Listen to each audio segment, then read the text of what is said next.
Je crois en Dieu, le Père Tout-Puissant, Créateur du ciel et de la terre. Nous avons jusqu'à présent montré que Dieu existait, ou même démontré que Dieu existait. Nous avons montré les attributs, qualités de Dieu, et puis nous avons montré aussi les erreurs sur Dieu.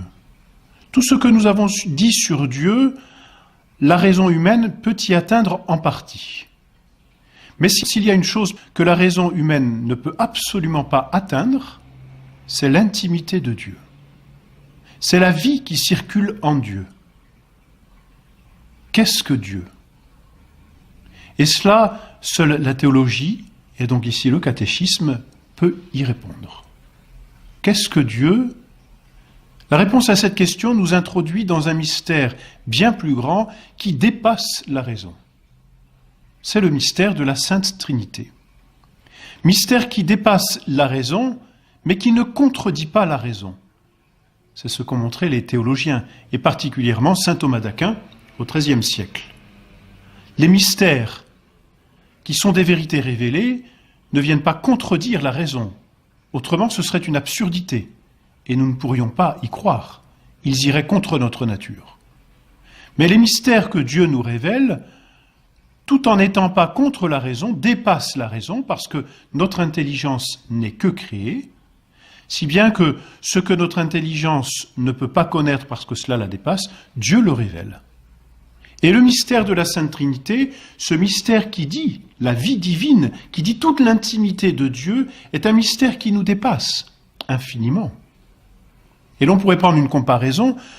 Pour l'homme, ce qui fait son intimité et ce qui fait même toute la vie de l'âme de l'homme dépasse infiniment ce que peut penser de l'homme ou ce que peut imaginer de l'homme un simple animal. Il y a un fossé entre l'animal et l'homme.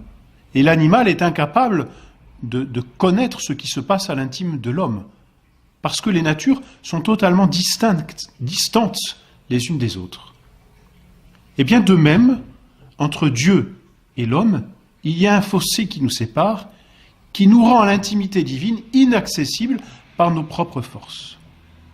Dieu donc se révèle et nous dit son intimité, c'est le mystère de la Sainte Trinité.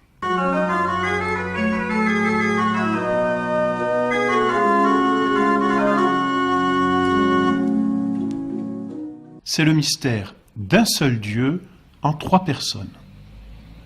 C'est ainsi que le catéchisme le définit.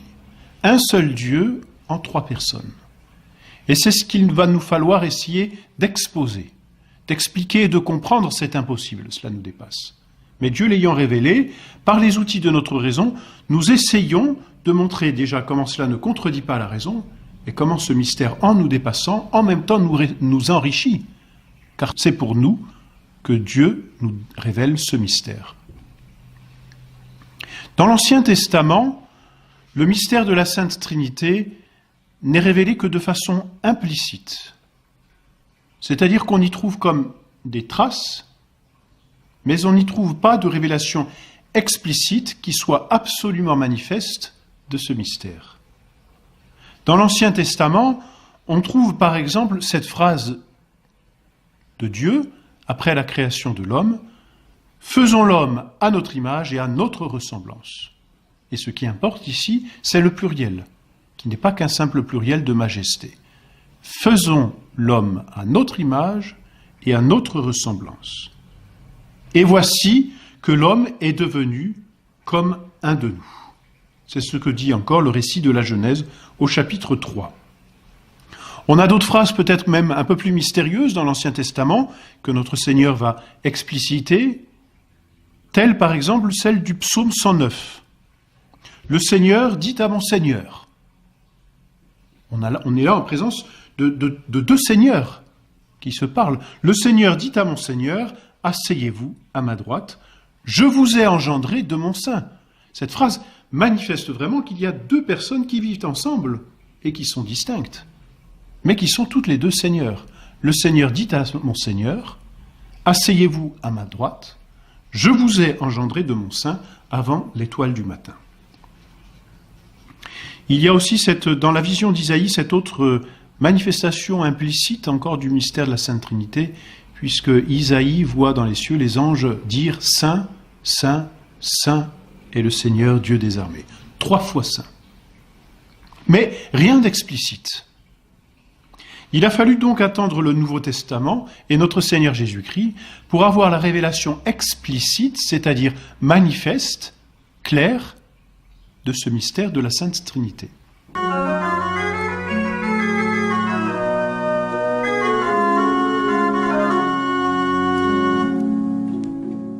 Lorsque notre Seigneur Jésus-Christ envoie par exemple ses apôtres en mission par toute la terre, « Allez, dit-il, baptiser les nations au nom du Père et du Fils et du Saint-Esprit. » Et Saint Jean, dans une de ses épîtres, Saint Jean dira de façon tout aussi explicite, et cela vient de l'enseignement qu'il a reçu de Jésus-Christ, Saint Jean donc écrit, « Il y en a 3 qui rendent témoignage dans le ciel, le Père, le Fils et le Saint-Esprit. » Et il ajoute, « Et ces 3 sont un. » Voilà donc exposé le mystère de la Sainte Trinité, mystère donc de 3 personnes, le Père, le Fils et le Saint-Esprit, en une seule nature, Dieu. Tout cela pour dire qu'il n'y a qu'un Dieu et non pas 3 dieux, mais qu'il y a 3 personnes et non pas une personne. Car quelqu'un pourrait objecter que 3 ne fait pas 1. Du reste, si un professeur de mathématiques venait à écrire que 3 fait 1, ses élèves ne le comprendraient plus. C'est une absurdité. 3, ce n'est pas 1, puisque c'est 3 fois 1.